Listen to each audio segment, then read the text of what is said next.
let me just introduce the panelists that we have this evening to talk to you guys about finances for entrepreneurship. I'm going to start here. To my left, I have Gustavo Perez Ugui. He is a manager for lending for New York and New Jersey at ACCION. In his current role, Gustavo is tasked with strategic growth and management of New York and New Jersey programs. Gustavo joined ACCION in 2010 as a loan consultant and has grown to hold numerous roles in Florida, New England, and now a New York market. And since 2010, he has helped hundreds of small business owners by providing them with financial education and access to the capital that they need to succeed. His expertise ranges from credit to business strategy. His experience includes work at multiple national and international NGOs, non-governmental organizations. He holds a Bachelor of Arts degree from Emmanuel College in Boston and a Master of Arts degree from the School of Oriental and African Studies at the University of London in the UK. So before joining ACCION, Gustavo was the grants coordinator for the Community Compact in Florida, and there he focused his work on identifying funding opportunities for the organization and designing service learning programs that enhance nonprofit capacity. So welcome, Gustavo. Thank you for being here with us this evening.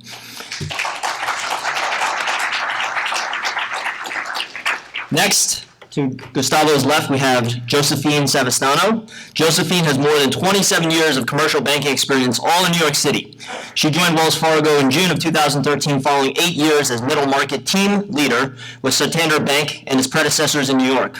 Prior to Sovereign and Santander, Josephine was a middle market team leader at Citibank. She also held senior banking positions at European American Bank, which was acquired by Citibank in 2001, and she was National Westminster Bank. Josephine earned her bachelor's degree in accounting right here from St. Francis College. She's currently on the board of the Staten Island Economic Development Corporation, and Josephine is married with 3 wonderful children. Thank you, Josephine, and welcome. Up next is Kevin O'Leary. Kevin O'Leary is a graduate of St. Francis College, and he's vice president at New York Business Development Corporation, the NYBDC. This is an organization that complements conventional banking by working with banks in partnership to provide business loans, many of which do not meet traditional financing requirements. And Kevin will be happy to talk to you guys more about that today. And NYBDC engages in creative underwriting to provide SBA guarantee loans and loans with flexible amortization and long-term payouts. So welcome, Kevin. Thank you for being here. Okay, our penultimate speaker is Jarnail Singh. Jarnail Singh is a financing account manager at New York City Business Solutions in Brooklyn, where he helps startups and operating small businesses acquire funding. He received his master's in agricultural economics from Punjab Agricultural University in India, where his research was on rising food prices and later published in Current Science. After graduating, he worked for ING Bank in India, where he helped farmers and agricultural production companies to secure financing. Jarnail is now moved to the United States 2 years ago and currently lives in Brooklyn. Jarnail, welcome. Thank you. Then finally, last but not least, we have John Dieterich, CFA. John is a Director of Corporate Finance and Development at Intercontinental Exchange, the new parent company of the New York Stock Exchange. In that position, John is responsible for global budgeting of 10 ICE entities across 3 regions, as well as modeling and building new opportunities for the over-the-counter credit business. John was also a lead on the sale of Creditex Group's $625 million sale to ICE. Previously, John was on the sell-side equity research associate at Morgan Stanley, and he was an associate director at Thomson Reuters, where he worked with clients in the automotive and tobacco industries. John was a co-founder and also a portfolio manager of Exception Growth Fund, which actually achieved a 28% compounded annual growth rate over the life of the fund for the assets under management. John is a graduate of Hamilton College, magna cum laude, and Phi Beta Kappa, with a double concentration in psychology and classical study. And John, last but not least, received his prestigious CFA designation from the Chartered Financial Analyst Institute in 2006. Welcome, John. Thank you for being here. Okay.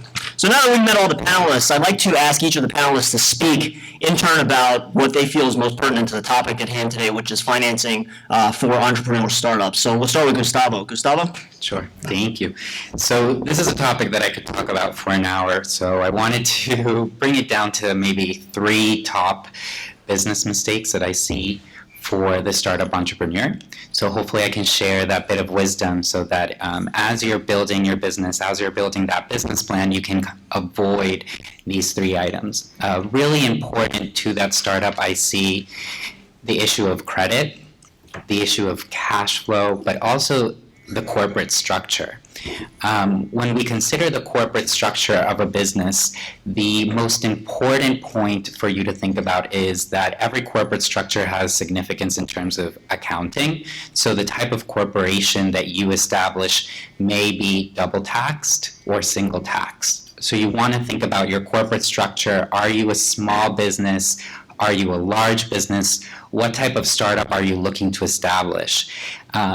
Who are the clients that you're serving are also really important to defining that corporate structure. A lot of the small startups usually choose the sole proprietorship as an important route. What the sole proprietorship does not do is protect you as an individual from any liability issue that may come about. So if you own a transportation company, for example, and there is an instance where somebody sues you, your personal assets are liable in that suit versus a corporation, a limited liability company that will have higher protection for those personal assets. So you want to, from the beginning, define, is my business at risk? So am I serving food? Am I serving clients? Or is this a business where I think that the chance of being sued or getting into trouble is very little, right? Or am I just selling T-shirts to different retail stores in Brooklyn, for example? So think about that corporate structure. That's very important. You also want to think about different insurance policies to protect your personal assets from those instances. I think a lot of small businesses see that as an extra expense, and until the mistake of being sued happens, we don't necessarily think about it. So I think that's my first recommendation. Really think about your corporate structure. Think about the liability and accounting issues for that corporate structure, depending on the industry that you're going into, depending on the type of business that you're going to start. That's my number one recommendation. Also, really think about the individuals that you're going to include in that corporation. When you're seeking financing, any individual that owns 20 or 25% of shares and is really active in that business is usually asked to partake or sign on to a loan. We see many times individuals include family members, brothers or sisters, younger ones, because they want that business to transition over to that individual. And I think that's something that you want to reserve for a will, right? But not necessarily include them in that corporation unless they're really active in the decision making, they're really active or have ownership over that business. Because if they're asked to sign onto a legal contract or onto a loan and they're not ready to do so, that could ruin your chances of accessing capital. So really think about who you're including in that corporation. Do they have strong credit or not? Because most of the loans these days, especially for a very, very small business, are personally guaranteed. So what that means is it is a business loan, it reports as a business loan, but you as an individual are personally liable for that debt in the case your business flops, right? In case the business goes bankrupt. So you really want to make sure that the individuals that are on that corporation are going to be willing to sign, are in the preparation stages to build the necessary credit to do so as well. A second issue is credit, right? Since the financial crisis, the personal credit report has become just as important as the business credit report, right? So no longer are the days where if you've built business credit, the decision is based solely on that, especially for a very small business. That's not the size of Google, that's not the size of Procter & Gamble, for example. So really start to build your personal credit as you can, so obtaining a small credit card, a small installment loan, doing it healthily, but really starting to build that up now is really important down the line to accessing capital. Many of the institutions are looking for the amounts that the individuals handled, their repayment history. And there are alternative resources. There are micro lenders who work in that nonprofit space and have a bigger threshold for blemishes on a credit report, for example. But there's a spectrum available, but you still want to make sure that you're building up that personal credit, you're keeping it as healthy as your business credit, because at the end of the day, both of those will be utilized in decision making. So no longer is that separate. So really think about that. And if you have damaged credit, know that it's something that can be repaired. There are a lot of local nonprofits here in the New York area that can help support you with the financial education and tools to do so. And you don't need to necessarily pay a credit repair company or siphon money in that regard. It's something that you can do yourself with the right knowledge and tools. And the third piece is really cash flow. We see that a lot of young entrepreneurs are starting really innovative businesses. So mobile food trucks, mobile car washes. And what happens is these businesses are cash-based in most instances. As these individuals build their business, it's really important for you to maintain records. We find that these cash-based businesses oftentimes don't deposit all of their income in their bank accounts, so that cash flow is not reflected. They don't necessarily keep proper internal records, and as you build your business and you want to access higher amounts of capital, those become ever so important. So typically an underwriter is looking at your taxes, they're looking at your profit and loss statement, so your internal financial records, and your bank statements, right? So if your bank statements aren't reflecting that you generate $10,000 in sales because you don't deposit 60% of them, and you apply at a bank, the question is going to be, okay, so your taxes show you sell $10,000. Your profit and loss confirms that, but why are you only depositing $1,000 a month in your account? Are you in trouble? Is this a seasonal business? What's going on, right? So you want to make sure that you are depositing that activity, that you're keeping proper records. That's my one piece of recommendation, because I think that's the number one reason that businesses have time accessing capital. And we know that it's because not lack of planning, but usually it's hard for these businesses to go to the bank. They don't find the time, right? You're on the road the whole day, you receive all of these cash payments, you pay your employees, you go to the restaurant depot, stock up for the next day, then you don't keep a proper record of your financials, or you don't deposit that at the bank. But you need to get into the habit of it, because it's extremely, extremely important. And so those are my three pieces of advice.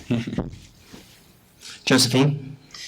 Thank you. As you said, my name is Josephine Savastano, and I'm a regional vice president for Wells Fargo here in New York City, and I cover businesses in the 5 boroughs.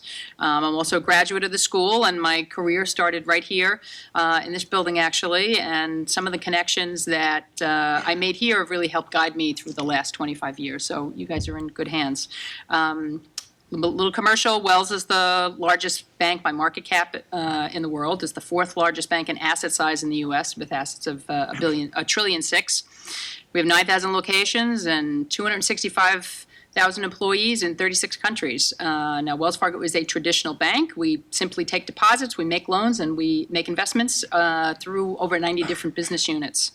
In terms of the entrepreneur, there are many different levels of services that a traditional bank like Wells can provide. For a business that's starting out, we can provide standard depository, cash management services, consumer loans, residential mortgages, credit cards. And then as your business grows, we expand the options that are available.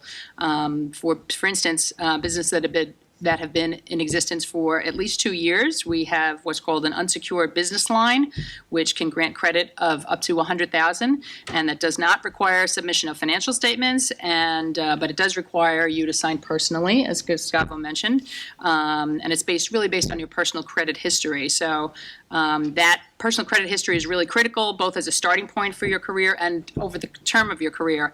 I mean, obviously, as a business gets larger, any one individual becomes less significant, but with all of the regulatory requirements that banks are required to adhere to these days, we're still required to do detailed checks on every principle of any company in order to do business, and that's regulation is not likely to go away. If anything, it will probably continue to increase with time. As your business grows, we have more tailored services. For businesses that have, let's say, 2 million in revenues, we have a full business banking team, and they can provide tailored solutions for those businesses that grow up to about $20 million in revenue. As I said, my business line is called middle market, and that means we handle companies that start at a minimum of 20 million in revenues and up. And our typical client may have a line of credit from us, a mortgage, deposits, cash management. Our businesses range from family-owned businesses to businesses that started as a startup to large corporates. They're really all over the board. Larger companies, the public companies, investment-grade entities, they're really handled by our corporate bank, and they have a different level of product that goes with that as well.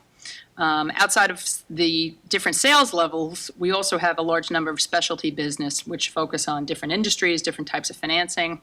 For instance, we have a technology specialty business that grew out of the Palo Alto market in California.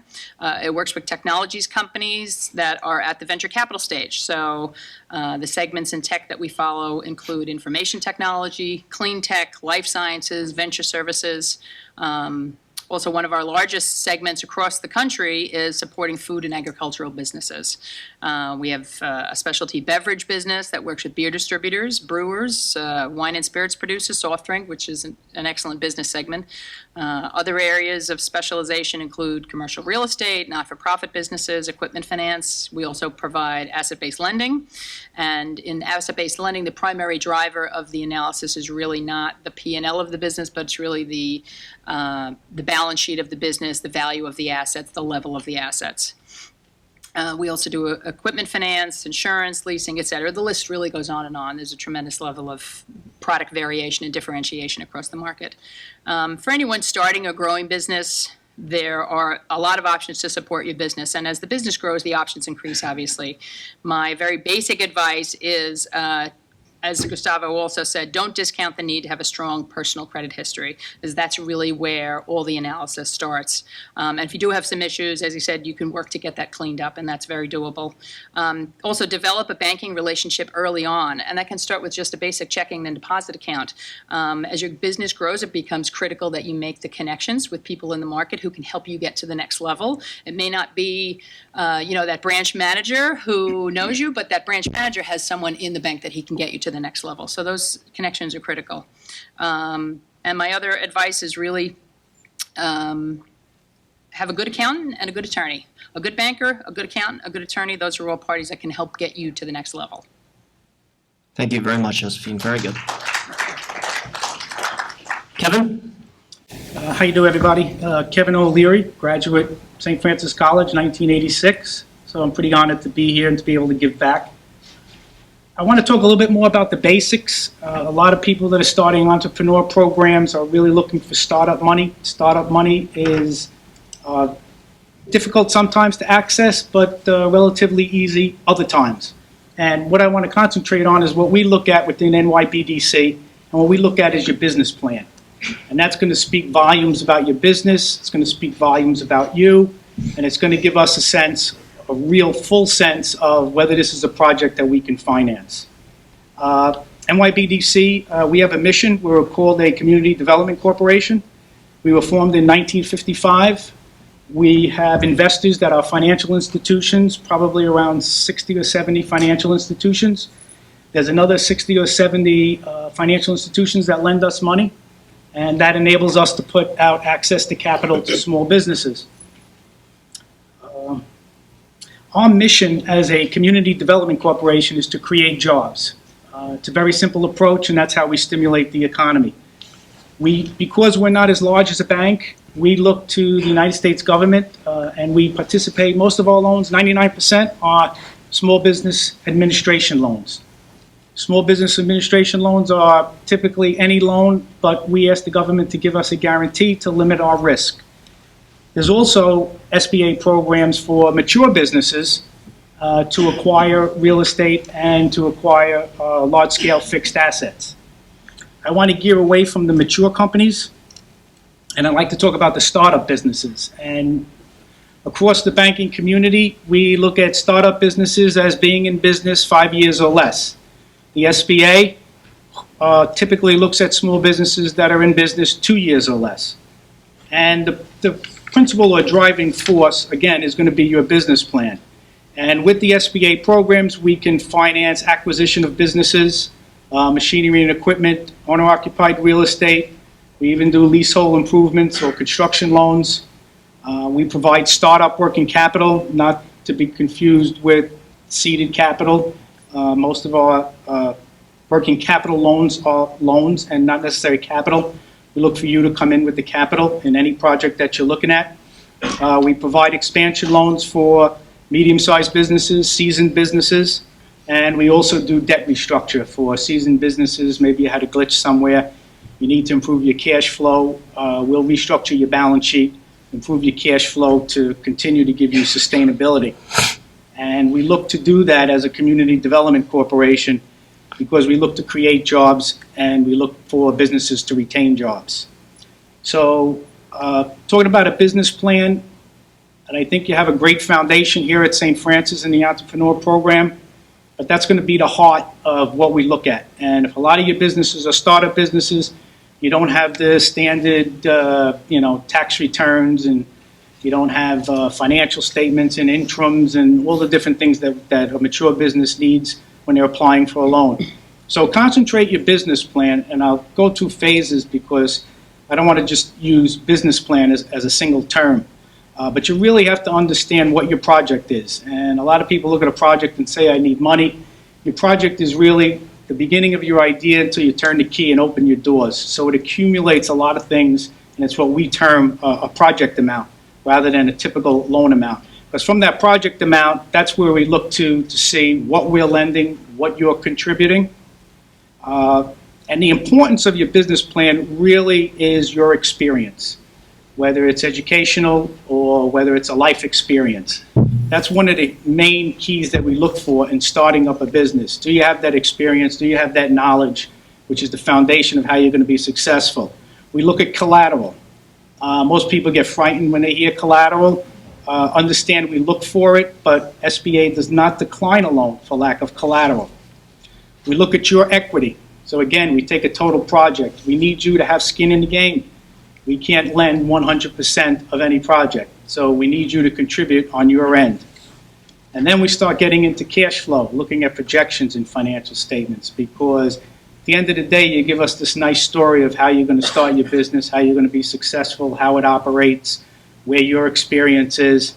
But at the end of the day, we want to see some numbers. And those numbers are going to tell us from a cash budget point of view that you have enough equity in the business to take you through the infancy, to carry you to the point where you're generating cash flow, and then the ability to repay your debt based on how we structure the debt. And don't forget your marketplace. Your marketplace is key. Who's your competition? Where are you putting your business? Is it in an area that's going to make you successful? So those are all little components that you have to look at. And all that is going to lead up to your projections and your business plan. And that's going to really give us the heart of assumptions on, you're going to tell us how these numbers make sense. We look at the numbers for debt repayment, but you have to give us a story behind it.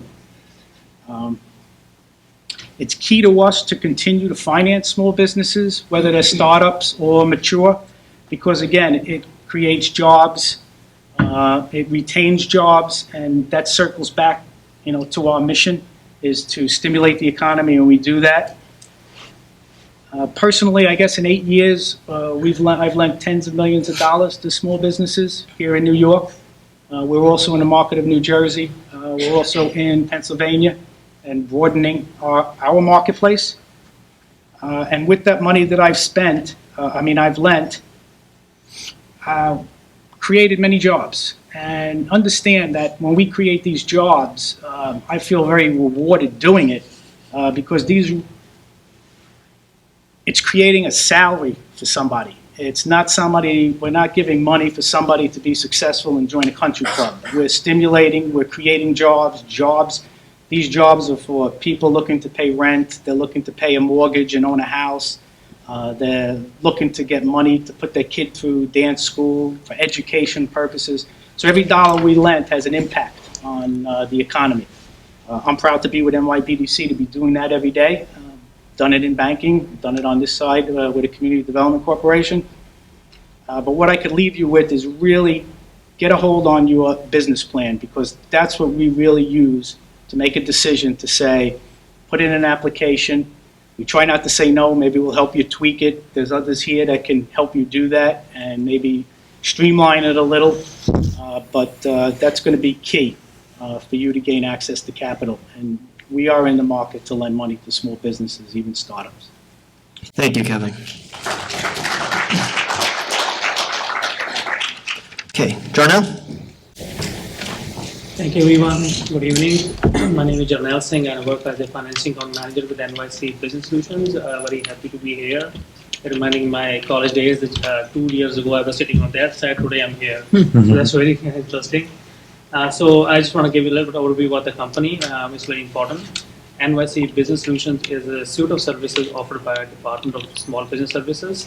So they provide services like a business planning, business courses, how to start a business, how to run a business, multiple courses about how to use social media assets to run your business or to increase your businesses, financing courses, how to source funding through crowdfunding. So we have multiple courses. Educate is the best part of our program. And we also provide recruitment services. We provide navigating government, how to register a business, how to get certified, how to get MWP certifications, all these type of services, and everything is free of cost. So we are also part of the Brooklyn Chamber of Commerce. That is really helpful for us to reach out to entrepreneurs and to small businesses in Brooklyn. So my part is to provide financing assistance to startups and operating businesses. I started working with them about 1.5 years ago, and I maybe more than 50% of my clients are startups, pre-startups. So they find funding opportunities with me. We don't have money, but we provide money to working with different lending partners. I work very closely with NYPDC and ACCION. They're great resources here.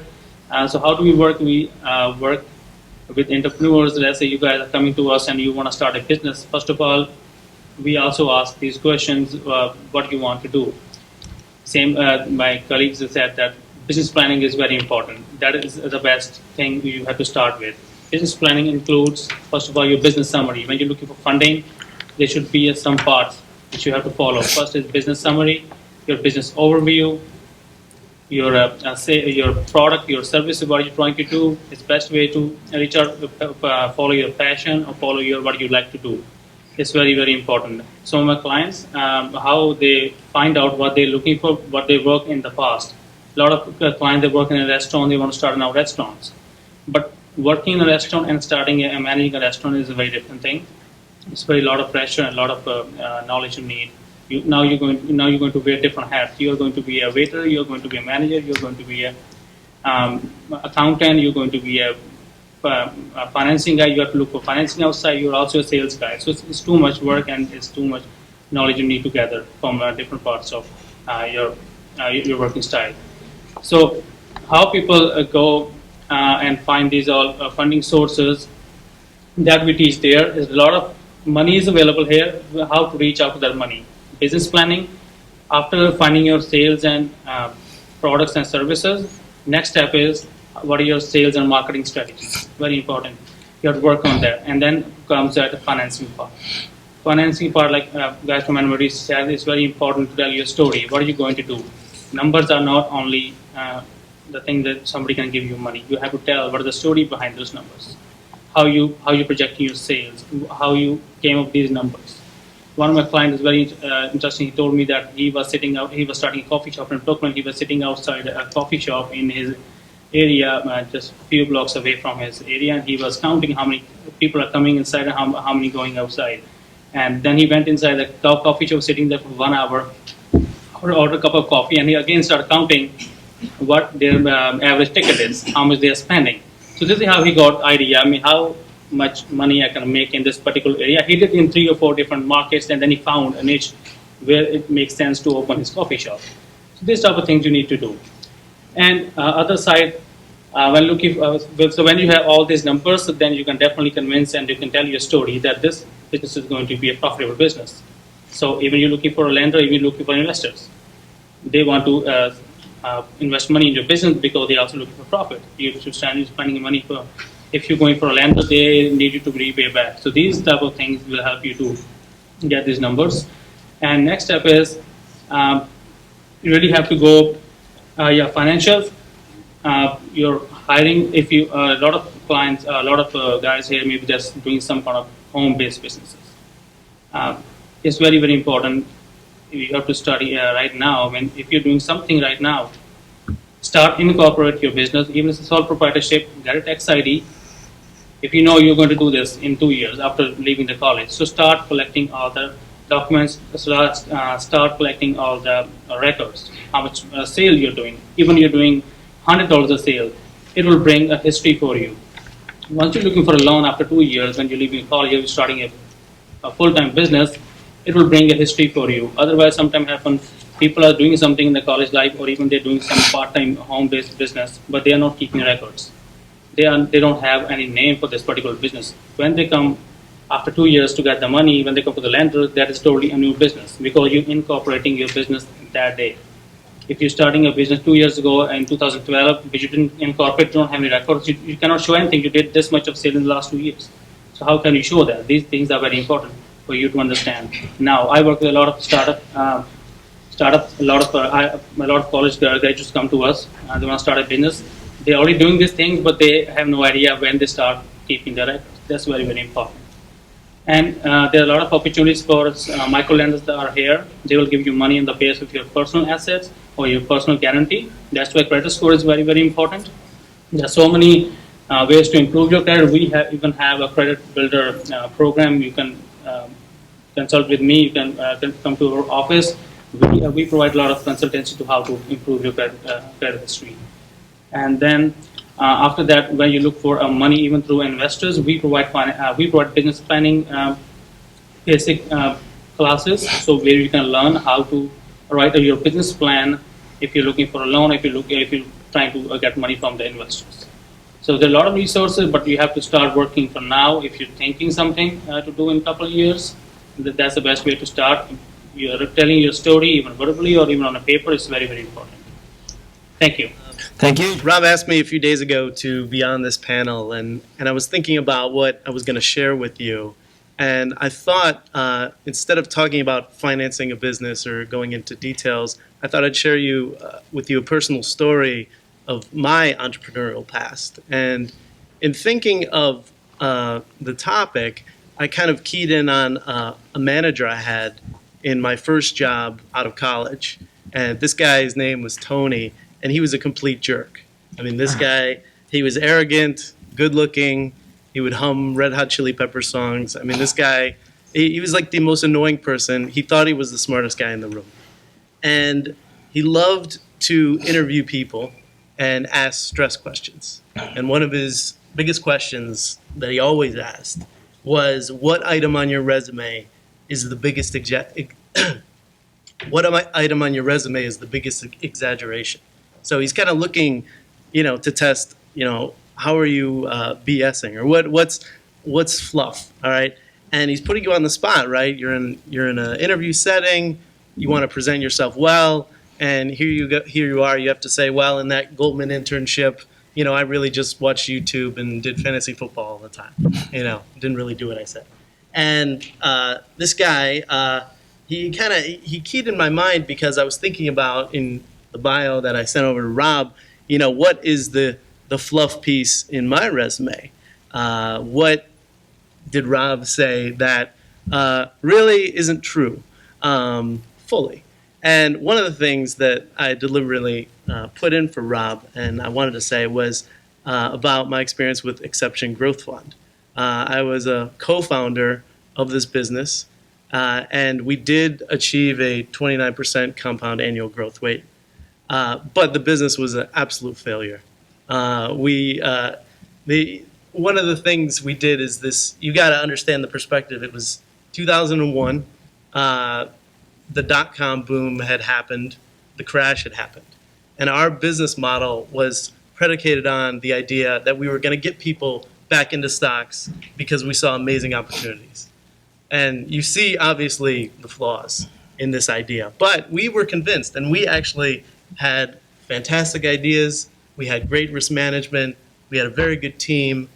Rob was actually one of the members of that team back in 2001. And we kind of went forward with this idea, even though we knew it was kind of crazy because we had this passion, which I'm sure you all have as being interested in entrepreneurship. And we moved forward with this, and we created marketing packets, we did the whole deal, and the key was, how do we raise money? Who are we going to go to? So of course, friends and family. Who else can we send the marketing packet out to? All right, distant relatives, whoever, people you met. I mean, this is 2001, so you didn't quite have LinkedIn, you didn't have the social media aspect, so it was really anyone you can meet with, anybody willing to listen to you. And nobody wanted anything to do with us. We were absolutely horrendous at raising capital, but we had great ideas.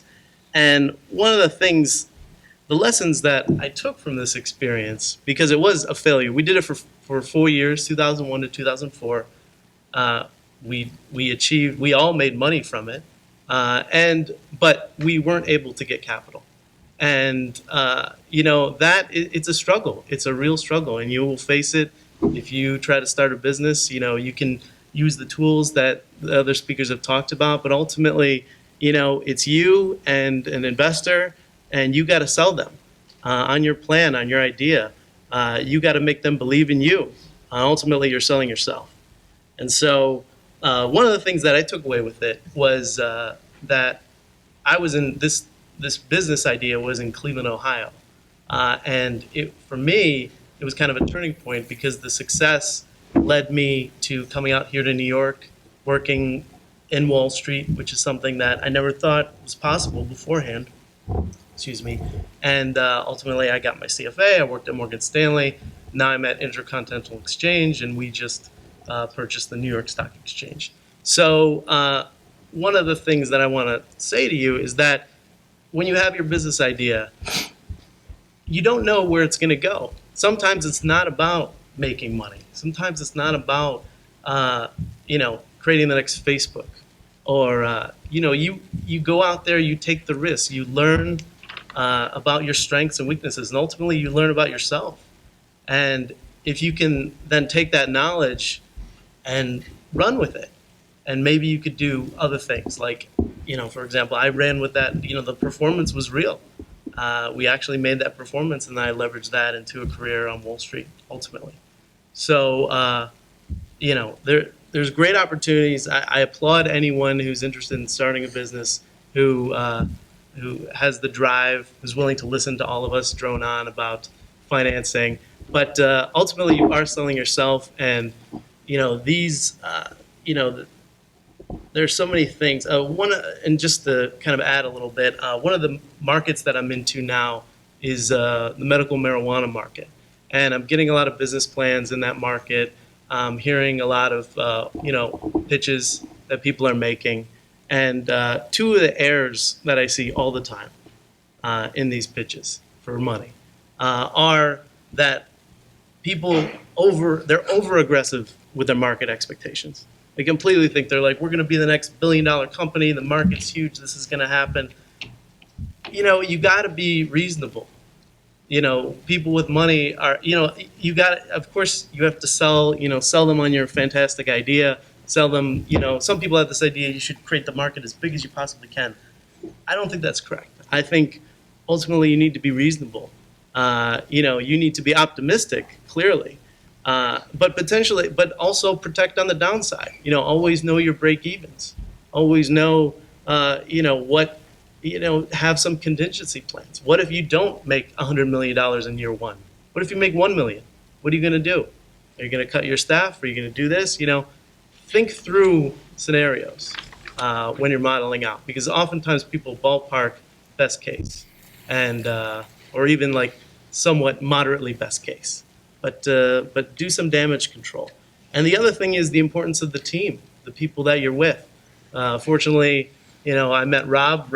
We had a pretty amazing team that we collected. But at the time, we didn't have the skill set to really sell what we wanted to do. Rob had not gotten his JD. He was not a professor. I did not have my CFA. We didn't have the required educational background that could really sell someone. And I'm not saying you need that. You don't. In the industry of managing money, you do. But, it's important to know what you need. and it's important to know what other people have done, what other entrepreneurs, what's their background, what have they done? People have been successful, I'm talking about. So these are a couple of things I've seen recently with plans, and hope you can learn from them. Thank you very much, John. Thank you. All right, folks, so I'm going to give the crowd the opportunity to ask our panelists any questions that you have. I have a few questions to start off with so that I can circle back with some of the panelists about some of the things that they've been saying during the course of this panel discussion. It seems to me the common thread kind of running through this, and Gustavo touched on it, Josephine touched on it, Kevin touched on it. It seems like one of the common themes running through it was the idea of personal credit and the importance of personal credit to managing and gaining the finances that you need to start the business. So my question for the panelists is, number one, what happens if, since we're at St. Francis College, what happens if I'm just fresh out of school and I have a dream, I have an idea, I have a passion, but I don't have much of a credit score and I don't have much of a credit background because I have a student checking account, because I've not really opened up my credit, any credit cards that lenders like to see to build up my personal score. What do I do if that's the case? Are there non-traditional avenues, or is there any advice that you would give to people like that who are just looking to start out but don't have the traditional metrics that banks are looking for? I can start. I think the question is, one, how much capital are you looking for? I think that you find yourself now in a world where thankfully there are things such as crowdfunding, right? So as a young entrepreneur, you have a very, very, very expansive network of friends, family. Use those networks. I think crowdfunding, whether it's through kiva.org, whether it's through a Kickstarter, is a definite resource that you could tap. There are very different models for crowdfunding, so I encourage you to investigate what they mean in terms of fees, what they mean in terms of a crowdfunding period, but typically the norm for these is that it's a social underwriting process, right? So meaning you're garnering support from your peers, from your network, based on that business pitch that you're putting on that website. So the neat thing is that you have individuals from your network across the nation or even internationally supporting your business idea. Some of them have repayment, some of them don't, but it's a very good way to access capital for a startup, especially when you don't have those financials to support that repayment, or even when you don't have the credit established. That's one way, I think, to raise capital, especially in those startup phases. One thing that we see frequently is folks, I think as Jarnail that mentioned, friends and family can be very important at that stage. Or if you have someone that would be willing to invest in your business, obviously you have to be careful what you're willing to give up to have that person invest, but it always helps to have someone who's willing to support your idea and willing to help you capitalize that and help you get to the next level. Just make sure when you do those arrangements that you have some documentation that supports that clearly outlines who is contributing what to the business and what the rights and remedies are for those partners, because sometimes things work out and they work out beautifully, but other times they sometimes do not work out, and you want to make sure that you have a document that says what your rights are and what the other rights are so that everybody has a clear picture. Yeah, I agree with the panelists. There's many facets of how you can overcome that. You could simply bring in a partner who has established credit. But again, when I go back to that business plan, there's a lot of components that make up that business plan, and having a lack of a credit score is not as detrimental as having a terrible credit score or a bankruptcy. So that is just one facet in our determination of many on why we move forward. But again, you can bring in partners, you can get different investors to help get it off the ground and work through your personal credit issues or gain credit. But that shouldn't be, in and of itself, is not an obstacle. Yeah, I'm also agree with the panelists. talk about partnership, talk about family and friends, saving your own money is very important. I also work with a lot of clients to raise money through Kickstarter and to other crowdfunding like Kevazip. So we've done very successful campaigns in the past couple of months. So what I learned from these platforms when I talk to the CEOs or whatever, so they also mentioned now they have one problem, some business owner or some startup, they don't have that many family and friends on their Facebook. So how they can reach out to those people. So he was telling me to start telling your friends, startups and entrepreneurs, if you're thinking something, network is always important. Network is, it never brings you bad deal. Network is always good. So try to bring your network too. Right now, in this life is your network. You need network.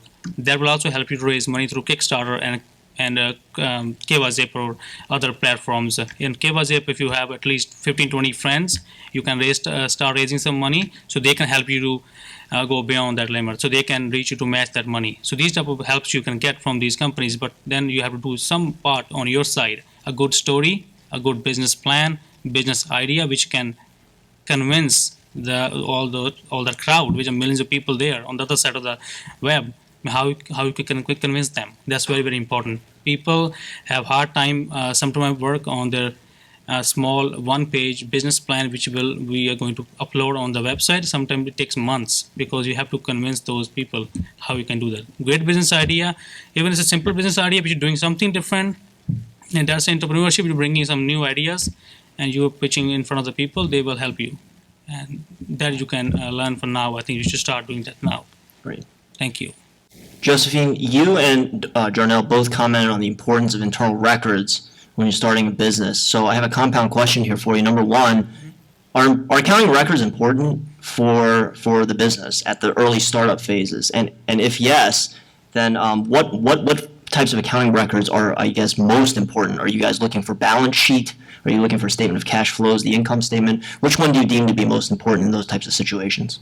In the startup phase, like I mentioned, if somebody's doing a even home-based business or even small business, some people think I'm just doing a couple $100 sales every month.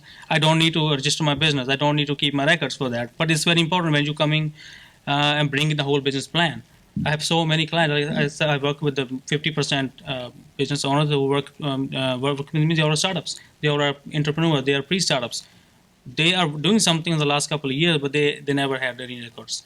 So that will really affect. Then what can I show to the lender? Lender will feel it's a new business because there's no records for that. That's why it's very important, I think. Right. And tax returns are always a very basic form of financials that any business that's reached any kind of a reasonable level is going to should have a tax return, should have someone help them prepare it if they're not very clear on that themselves. I've had situations where prospective customers have come and said, oh, I own, I can remember one instance where someone said, oh, I own multiple properties, I have all this land, I need a mortgage. And I said, okay, well, I need to see your statements. And reportedly, by record, they owned probably half a dozen properties. So you think, okay, they should have a cash flow stream. They should show a reasonable amount of ability to repay the debt.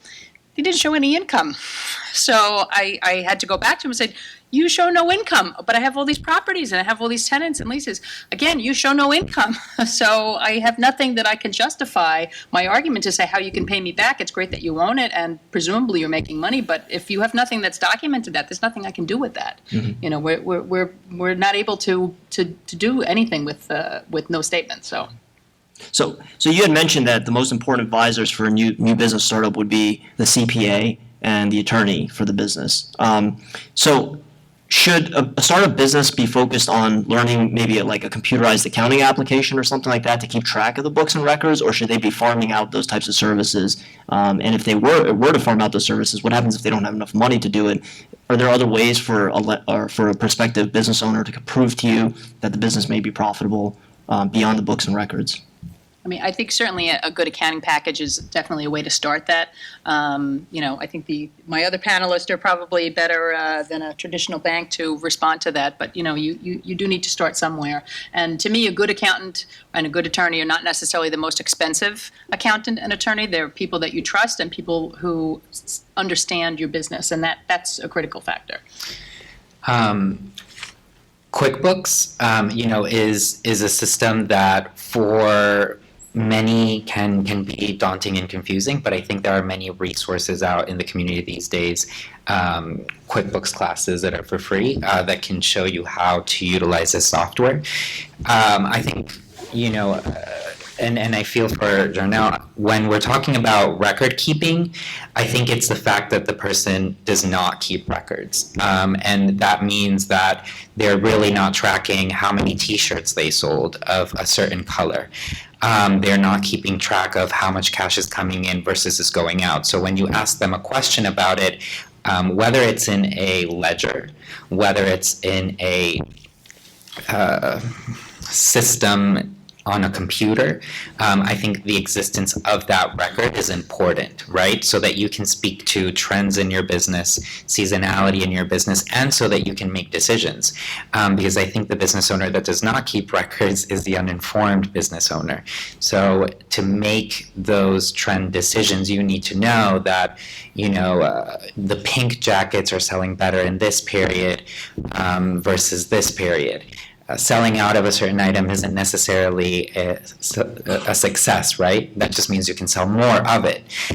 So being able to track your records, but your financials, but also track your inventory, whether it's a service or it's a product that you're delivering, is extremely important. And that should be, whether it's a ledger or whether it's a computerized system, I think the fact that you are able to identify that information is the most important. And I think no matter what financial institution you're working for, whether it's nonprofit or not, those records are going to be asked of you. And as you build your business, you will get audited by the IRS. And having those records is really going to be the support system and is going to help you save headaches, but also save money when you hire an accountant and you're able to provide more condensed records versus a box of receipts. Yes, here I want to add something to this. If you, one service we provide, actually, it'll be helpful for you guys. If you're starting a business and launching in 3 to 4 months, then we have free QuickBooks classes, so you can take at our center. But if you're already in a business, you're most welcome.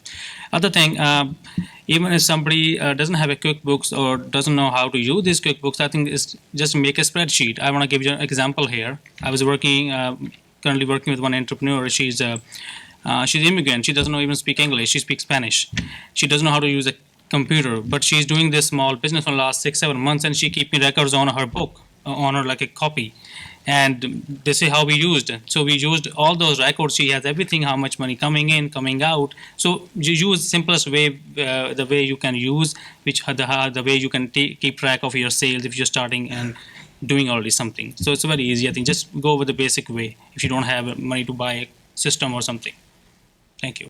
So to the panelists, it seems to me that there's a lot of talk about setting up books and records. Gustavo, you had actually mentioned form of business organization as something that was important to you in terms of advice to people who are coming through your doors, in terms of selecting, am I going to form a corporation, a partnership, a sole proprietorship, and you mentioned that the sole proprietorship was still a very prevalent form of business. To the panelists, at what point do the minutia of starting a business kind of bog down the idea so much that somebody just gives up on it? If you were to approach an entrepreneur who says, you know what, it's just too much work, so I can roll out of bed and start my business as a sole proprietorship tomorrow, versus having to set up a corporate structure, having to form the LLC with the articles of LLC, and then having to maintain these books and records through possibly a QuickBooks training course or something equivalent to that.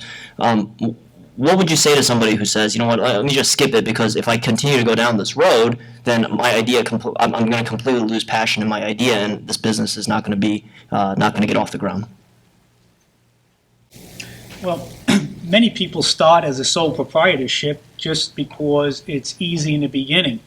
What everybody here on the panel is alluding to is that at some point your personal assets become a risk in the event of any type of lawsuit. So it's okay to start. You have to feel your way through things, so it may not be a terrible option to be a sole proprietorship. But as you grow, as you make money, as you mature, you have to have a key, I call a cabinet of people, which Josephine alluded to. You have to start brainstorming, and it all begins with a good accountant, a good attorney, and a good banker. I mean, that's the key to the backbone of a successful business. But there's no harm in starting as a sole proprietorship, but you have to keep your wits about you, because at some point you're jeopardizing any personal assets that you have accumulated over the years, and you want to eliminate that in the event of any type of liquidation, any type of lawsuit. So Kevin, I don't want to lock into this answer, but would you say if I really have an idea, but I feel like I'm getting caught up in the technicalities of starting a business, just to go ahead and start first, and then as the business starts becoming successful, then perhaps consider transition plans? Yeah, I mean, again, everything is relative. If I'm starting out as a screen printer and I'm making T-shirts, and I started out, selling them on a corner or at concerts, and I was a sole proprietor, yeah, I don't think that's a bad thing.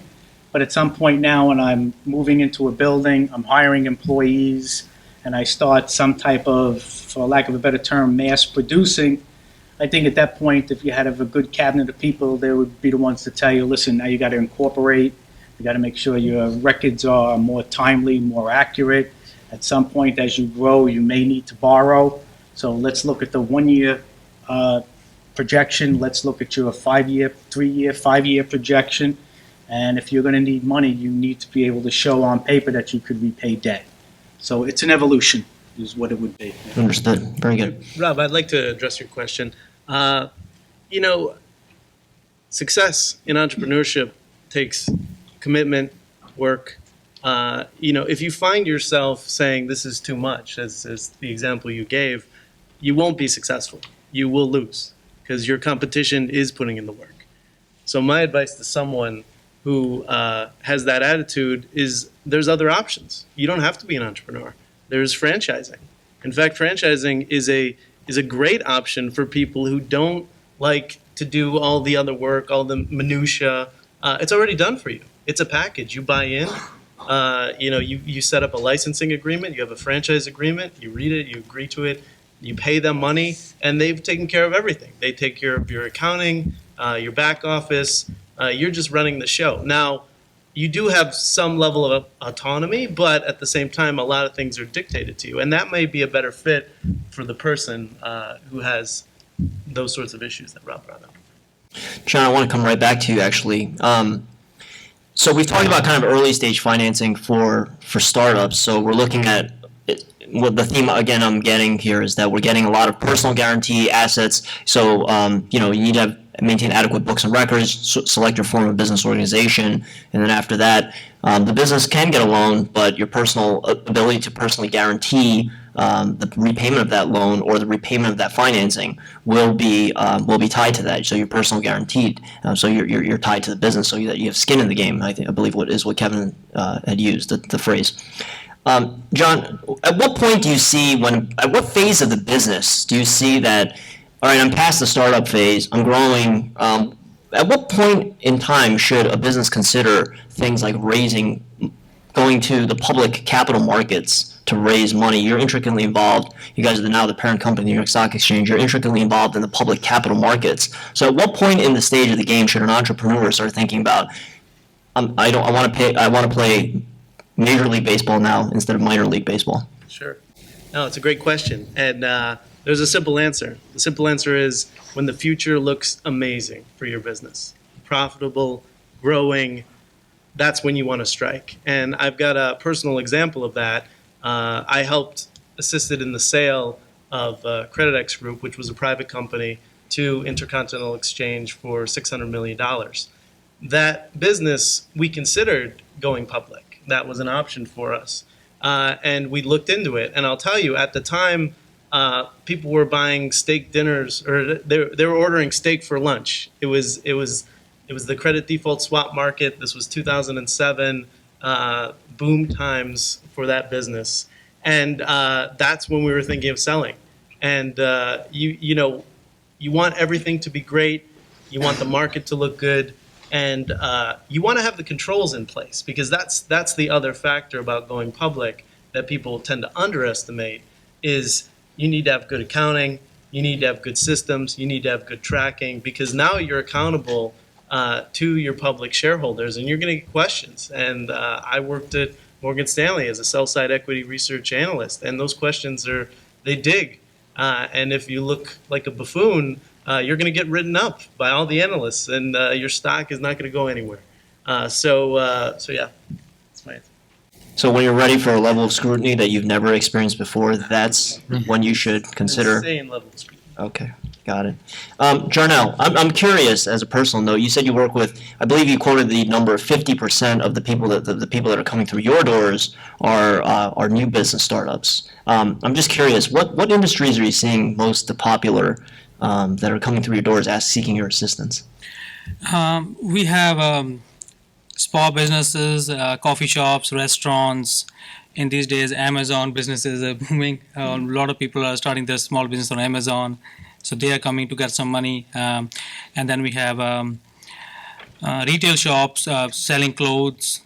We also work with a lot of immigrant entrepreneurs, so they don't have any option. They start selling clothes, some starting from African clothing, somebody's getting something from India or importing from China. These type of business we work with a lot of. So they are mostly startups.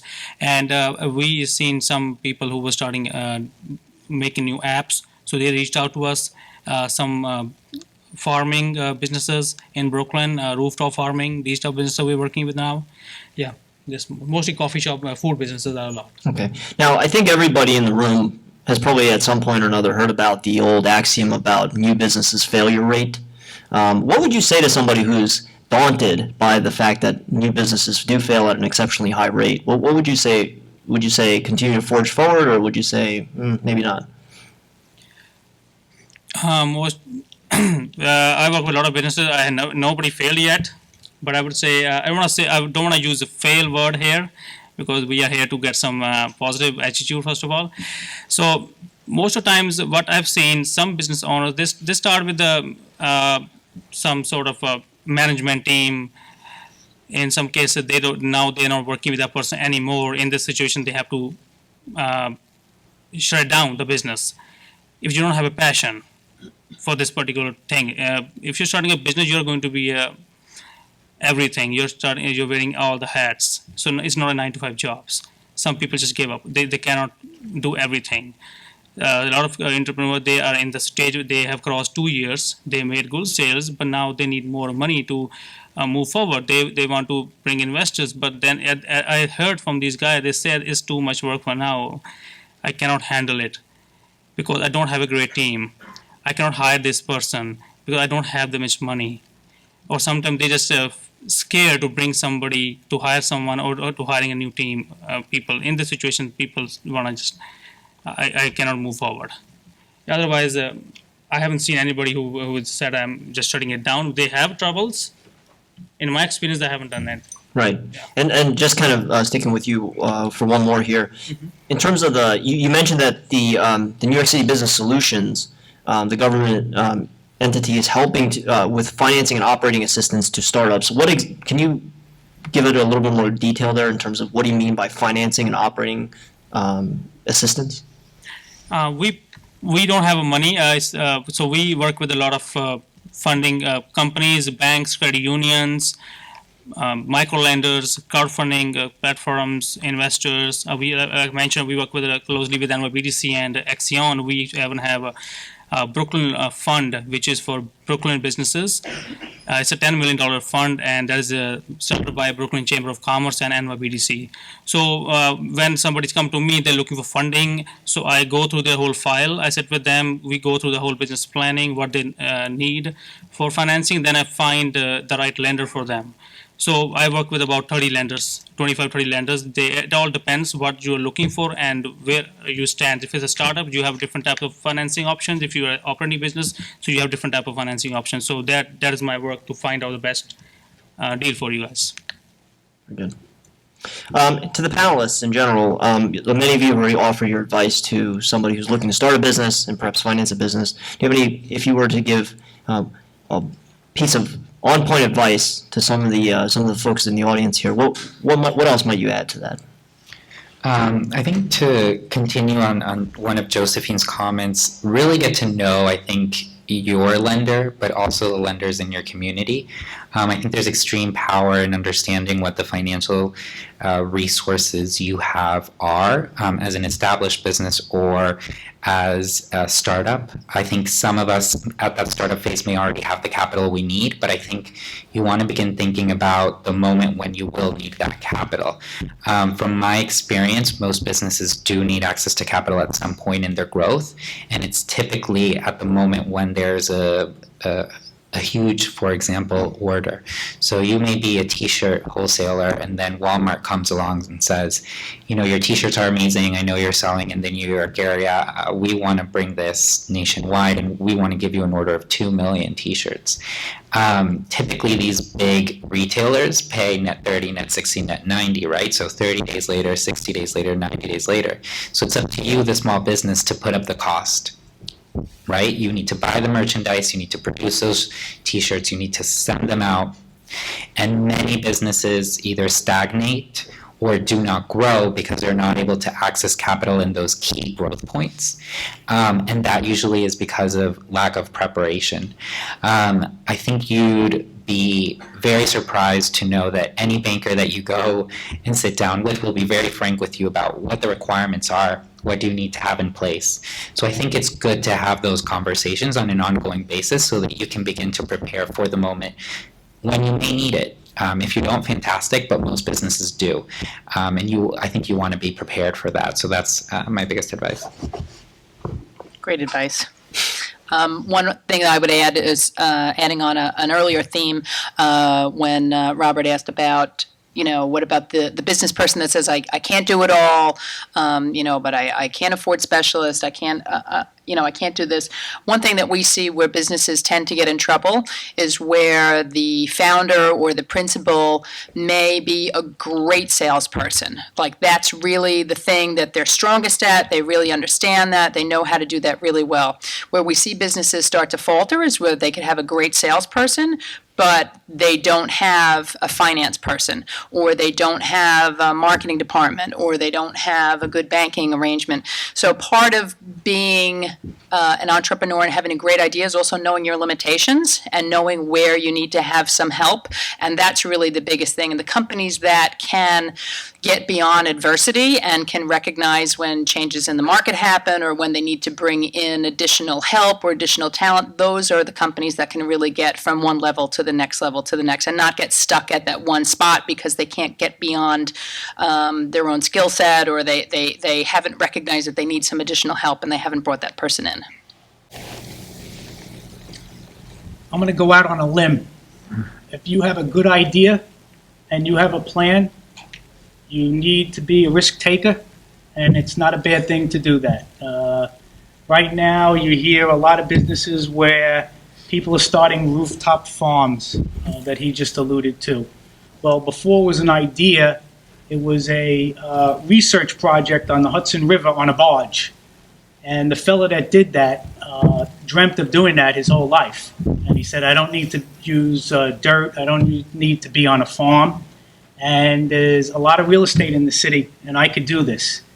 And he and his partner, a graduate of Notre Dame and a graduate of Colgate, came to us with an idea, a plan, and we helped them execute that plan. And they have a rooftop farm in Greenpoint section of Brooklyn. It's completely green, it's hydroponic. They use heat recapture from the roof. They use rainwater and recycle rainwater. Trucks are driven on recycled vegetable oil. So it's a completely green project. It is a farm, and they just finished their second rooftop farm, and they're looking at a third now in Chicago. So be a risk taker, but if you are a risk taker, if you have a good idea and a plan, it's achievable. And everything else is going to, as long as you know there's other things you have to do, everything else is going to, you know, come to fruition with you when you do it. Yeah, I agree with that great idea thing. Definitely, you have to have a great idea to take into any business. And one I want to add is be ready. Put your ego aside. Now you're going to be the salesperson. You are looking for financing. You have to talk to a lot of people. Start telling other people what you're going to do. You never know. You might be having opportunity sitting next to your on next seat. He might be interested. that I feel. You have to tell other people what you're doing. Some other people will be passionate about to join you guys, and then start talking to different family friends. You're start making some connection. There are a lot of entrepreneurs events are happening in the city almost every day. Go there, learn how other people are pitching, how other people are talking there. Start learning from those guys. Just dig into this thing and just. That is, I think, best advice I can give, because if you really want to be investor, entrepreneur just is not a 9-to-5 job. It is your life. It's treat it as a baby which you have to raise now for maybe several years. Thank you. Yeah, I like that comment, baby. My advice is that oftentimes entrepreneurs get so sucked into their business idea that it kind of consumes them. They spend every waking moment thinking about the business, doing something for a business, and they don't realize that they're more than the business. And sometimes it's important to step away and take a breather and to understand that this is a baby. This is not you. You are not the business. The business is something separate from you. And the follow-on to that is get very comfortable with rejection, because you are going to receive rejection after rejection after rejection. And if you associate yourself with the business, if you and the business are one, that is going to hurt. You're going to go through immense pain, and it's going to be really hard. If you think of the business as separate and it's rejected, learn, move on, you're healthier. I want to make one comment. Sorry, he mentioned about rejection. So I want to share one story here. I was last month we had one panel discussion by Federal Reserve Bank of New York at Borough Hall. So there's one guy, he wanted to start a coffee business. He had a lot of experience. His wife has a lot of experience. He had 15 rejections in 7 months from different lenders. He didn't give up. Finally, he found money. He did a lot of work. After 8-9 months, he definitely opened his business. So just don't feel sad after one rejection. Who knows, maybe have 50 rejections, but after the 51st person, he might be looking some great opportunity, and he know that your idea is great. So this is how you deal with. So thank you. Jarnail and John, I just want you to know that I'm very used to rejection, so there you go. Is there a general formula that banks would look at in terms of percentage to the income that an entrepreneur is making? It really depends. It depends on what you're looking for. I mean, there are some general rules of thumb. Obviously, banks prefer that a company be profitable. And that's not always obvious, because a lot of early stage companies, that's just not going to be a factor for a period of time. That said, as I mentioned, there's asset-based lending, which really looks at the asset level that you have. A general rule of thumb for that is you can typically get financing for up to, say, 80% of your receivables, 50% of your inventory. But again, it's a different analysis for every business. So it really does depend. It depends on the dollars that you're looking for. As I said, we have the business line of credit, which is unsecured, no financials, really based on your personal credit, up to $100,000. So as you go up the chain, the requirements do get heavier. They do get more important, but it really depends at the level that you're at and what you're looking for. And as I think John mentioned earlier, you have to be realistic and really justify why I need X dollars, how it's going to be employed, and how it will eventually be paid back. And that's really what any lender is going to focus on. Thank you. How much insurance is too much insurance and too little? And also, when you go to a lender, already having insurance in place in your business, will that help you ease your loan? That's my question. I think for any business, you need a basic level of coverage. You need basic liability. Personally, I'm a fan of there's never too much insurance. But frankly, from a business perspective, it's really, to a large extent, a box that we check, frankly. Do they have insurance? Can the bank be named loss payee on it? Have they had any major losses in their history, that kind of thing. But it's not something that would really direct our focus one way or the other. I would definitely agree with that statement. It wouldn't be the deciding factor, but I think the fact that you have that insurance does give confidence in the business owner and their preparedness, which falls into that character piece, and also how the business going to be able to move through the ebbs and flows of the market. So essentially, any lender is looking at risk, right? So the more protected the individual and the business is, the less risk there is.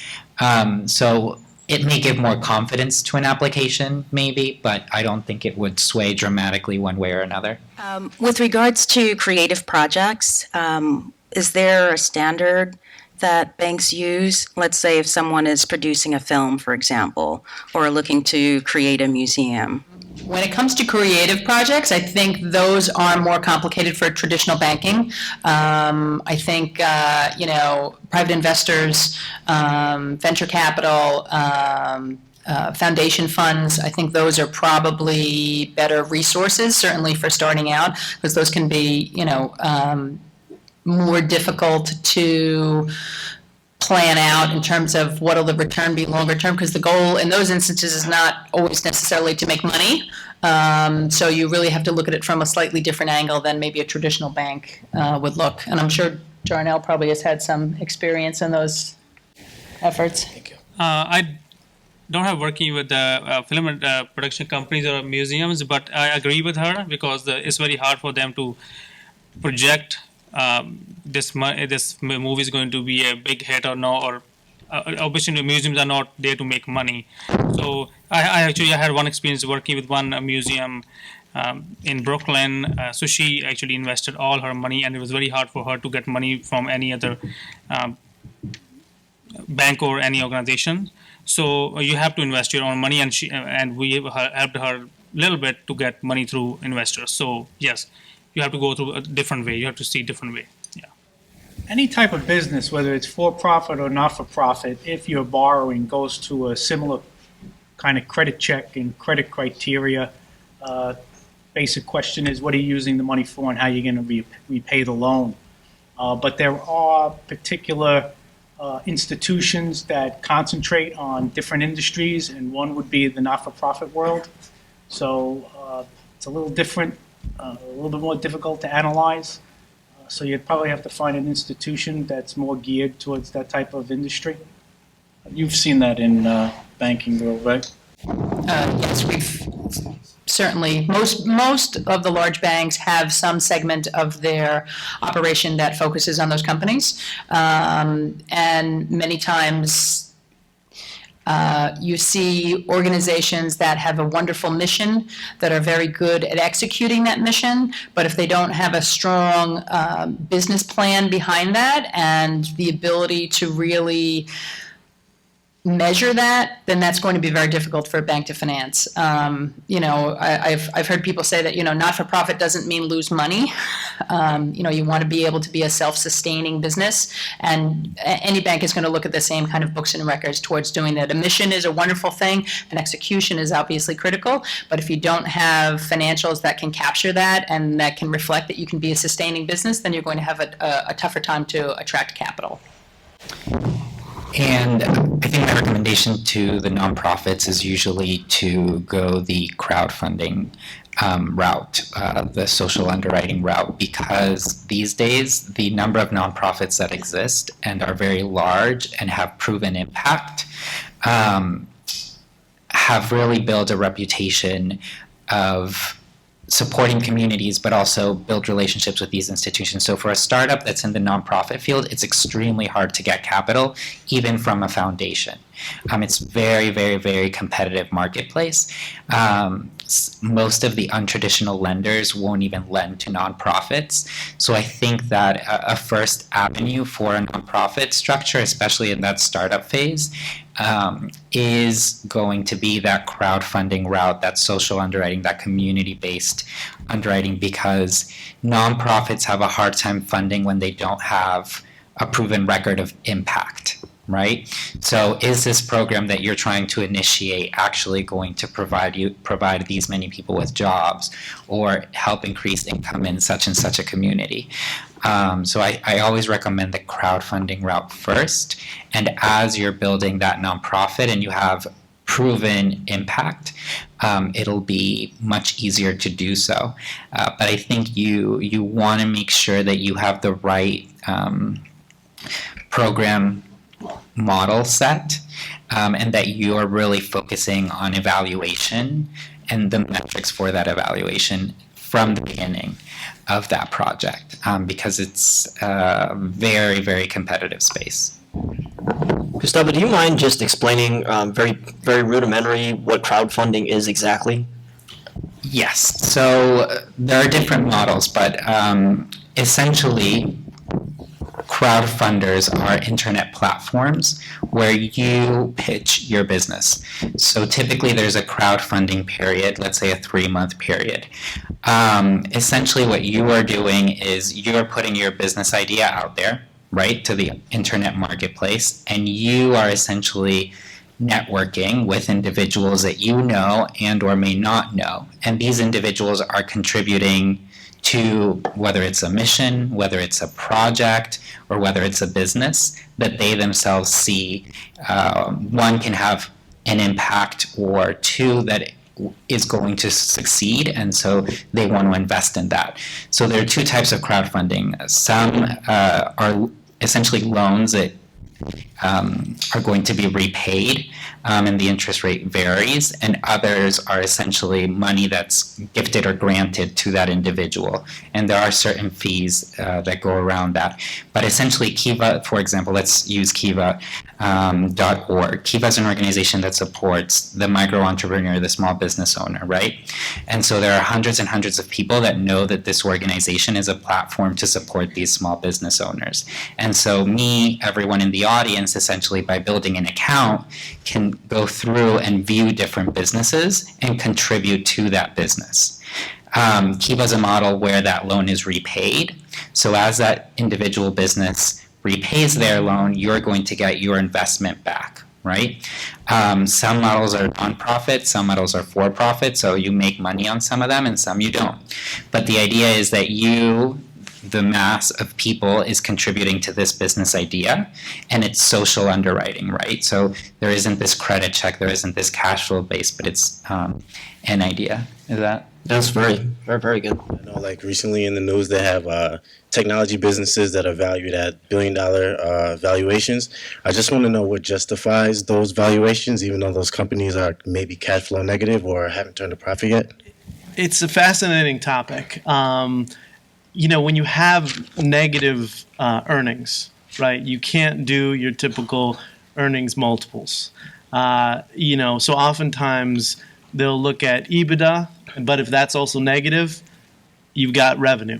And then generally there's a multiple to revenue. And the market is always looking forward. And I'm sure you guys are aware, you're discounting the future cash flows to a present value. So ultimately, you've got a model. That model may go out 20 years. You're right. Right now, it's negative. Like, Tesla, perfect example.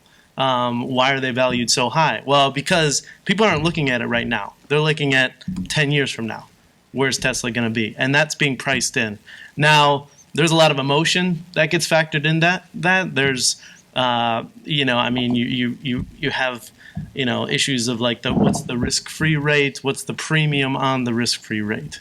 Ultimately, that's a factor into any sort of valuation model. But yeah, in the case of negative, I would look at revenue and multiples of revenue, and then peers. I mean, ultimately, you look at peers and you could say, well, this company is in the startup phase, but here's a peer company that's maybe 3 years ahead of them, and they're valued here.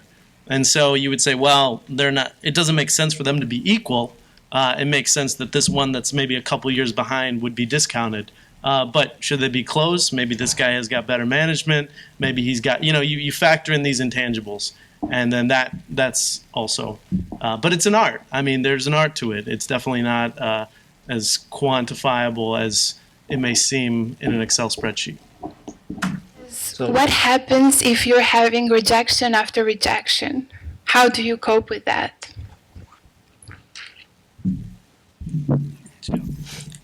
Your rejection, you're talking about your idea or rejection about funding? It doesn't matter, rejection. Okay, both rejections. So when you make an idea, first of all, what I feel you should put in the other side as a lender, so or even an investor. This is my idea. If somebody bringing the same idea to me, will I invest in this? If you have that much experience, you can think about that. And you also bring idea from other people's already inventions. It's not like maybe you're doing some kind of search, but most of the businesses are here, they're research, they're already done, but they're just bringing a refined version of some kind of nice idea. So you have to work on that properly. You think, why I'm getting rejections, try to get those comments from people, what is wrong with my idea, and try to change some things in that. In some cases, you don't have enough experience. So let's bring somebody who has this experience. Maybe the team person can help me to do that if I'm bringing this much experience in my company. Or sometimes the market is not that good. We already have so many same type of businesses in the market already. So how you going to make money? So you have to bring some kind of different thing into the market so people can accept it. I think that is the best way to go. Otherwise, there's no set rule, there's no formula. You can put it there and you can get the result. I think you have to just mold yourself how you can convince the investors or convince even yourself that is it going to be a viable idea or no. Am I going to make money or am I going to change something in this world or no with that particular idea? So in other words, just work harder? In these days, work hard. I say work smart is better than work hard. So try to work smarter than harder. Thank you. Yeah. Can I comment just briefly? I think, the advice that I would say, Casey, is you have to be brutally honest with yourself. That is, after every rejection, you need to have a moment of reflection and get down to the point of what did I do wrong? What could I have done differently? Everything that Jarnail said. But sometimes the problem is you, and sometimes the problem is your business idea. Sometimes the problem is your team. Sometimes the problem is your, it could be any one of a number of things. But sometimes the problem is not you. Sometimes you have a great idea, and just people are narrow-minded, and they're not going to see it. They don't see the future the way you see it. And you could be very right. So you have to, you're right, you have those moments, think about it, reflect, but then what I was saying before when I say you are not the business, distance yourself from the business. Understand, hey, I'm going to go to the gym. I'm going to do something else. I'm going to, hit a punching bag, whatever, kickboxing, and go at it again. Take a break. Take a vacation. How does a budding entrepreneur know who to choose as a strong partner, and how do they go about finding those people? I guess what you could do is it boils down to networking. So I'm sure you've built strong relationships with use St. Francis College as your main platform, and bounce your ideas off people that you feel are mentors to you. Most people are very successful when they find a mentor. And, it goes along with conversations and networking. You don't just wake up one day and say, who do I pick that's the best accountant for me, or who's the best attorney for me? So look for people that you feel comfortable talking to you. Look for people in your field of study. You're a business management major, but you must have a concentration or an interest in something in particular. And find a mentor in that particular industry or category that you could talk to. I think if I could make a comment, ultimately, your business is going to live and die by your team. The people who are in bed with you, if someone happens to be a crook, someone happens to be dishonest, someone happens to be, they lose faith in the business and then suddenly they're gone. And they're not, these things happen. Catastrophes happen. And you got to be honest with yourself, but character, it comes down to character. I will take someone, they may not be the smartest person, but honest, hardworking, that's better. And how do you judge character? That's a mystery. Study up, read books, but ultimately you got to go with your gut. I mean, a lot of decisions you make as an entrepreneur are gut-based decisions. It's real time, and you hire this person or you don't. You bring them on board or you don't, and it'll affect your future. So be self-reflective, be honest with yourself, and don't be afraid to cut someone, even if they're a friend. Someone might not be working and you're like, well, he's my brother, or he's got a great relationship with my family. You got to separate the business from the personal life. You can still be friends with them. Maybe they could be a small stakeholder. You can make something happen, but you will live and die by your team. So you got to be honest with yourself, and you got to be honest with them. What are some of the best marketing techniques that we can use to specifically target possible investors? Like, what do they like to see? Profit and revenue growth. No. I think whether it's an investor or it's a financial institution, I think there's a lot of power in stating what the impact of that capital is and knowing exactly how much capital you need and how it's going to be utilized. I find that 85% of the people that I talk to they know that they have many needs, but they haven't drawn it down to, these are my immediate needs, and this is the impact that investing in a new piece of equipment is going to have. That's incredibly impactful, right? And I think that changes the type of confidence that the investor or the individual has in that business owner. So many times I get loan requests or calls where one of my first questions, so that I can kind of begin to size and set expectations, is, okay, how much are you looking for, sir? And their question is, how much do you lend, right? And my answer is, well, we lend up to $50,000. Oh, that's how much I want. And from the beginning, we're already starting with, a pit creates in my stomach, saying, ugh, does this person really know how they're going to spend that money? If they're asking for the max, have they really thought about what their immediate need is? Versus somebody who calls me and says, look, I'm a screen printer, and currently my printer prints at this rate, and by purchasing this 20,000 piece of equipment, I'm going to be able to double that time, and that means that I'm going to be able to have these many more contracts. To really make it tangible, I think is so important. So do not throw a figure out there. Know how much you need and know the impact of that capital. I think that's extremely powerful. Okay. If I could make a small comment, I know I was being facetious before, but one strategy that I find is really interesting and can work is know the person you're pitching to, know their background, know what they like, know why they're even interested in the industry. Treat the investor as if they're a customer, and if you can make the pieces fit for that investor, then you have a great chance of getting them into you. It may be being an advisor, maybe even putting money into your idea. In today's day and age, the majority of people, at least the ones I talk to, say that basically working in corporate America gives people a sense of security. Well, in reality, both corporate America and entrepreneurship have their opportunity cost. What kind of advice would you give a college student who's on the fence about either working in corporate America or opening up their own business? I'll take a stab at it. I think going to corporate America to understand how they operate, understand management structure, understand the financing of the company, look at it from the big picture and what are all the individual components that make it successful. And you may even find out that you like a particular industry. I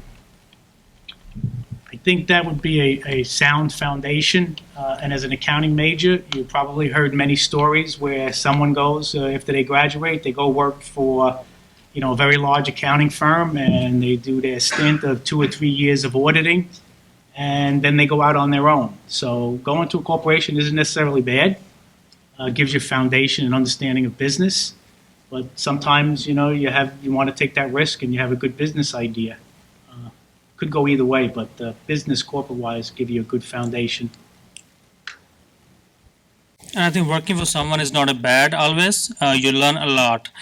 It also depends from person to person how much ready you feel to start a business, or you feel you need to learn something. When you work for someone else, you work the structure. Like Kevin mentioned, that you learn a lot about the finances. You learn about the structure. You learn about how to work in a team, how to take this kind of pressure, because you are dealing with a lot of different people there. There you need to know when you're starting your own business, you're going by yourself.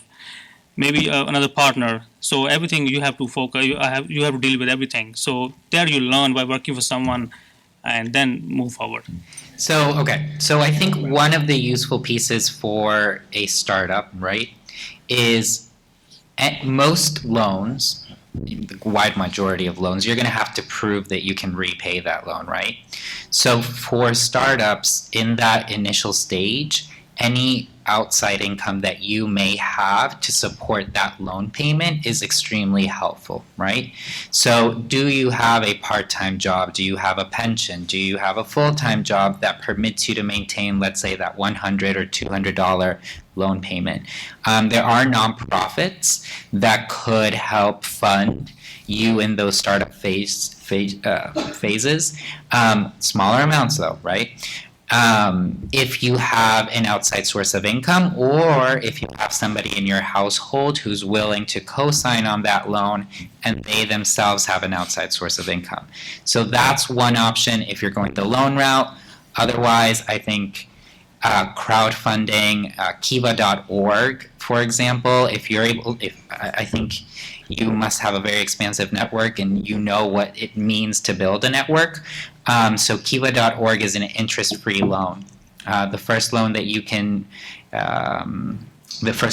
get is $5,000, and if you pay that back well, you can get a $10,000 loan after. So that kiva.org might be one solution. There's no fees associated, no cost to you. Or there are other crowdfunding platforms as well. Kickstarter, I would research them. But that is going to be based on your idea, right? And so that may be another resource. And again, it just depends on how much money you're looking at. If you're looking at 5,000, 10,000, or if you're looking at 500,000, all of that makes the difference.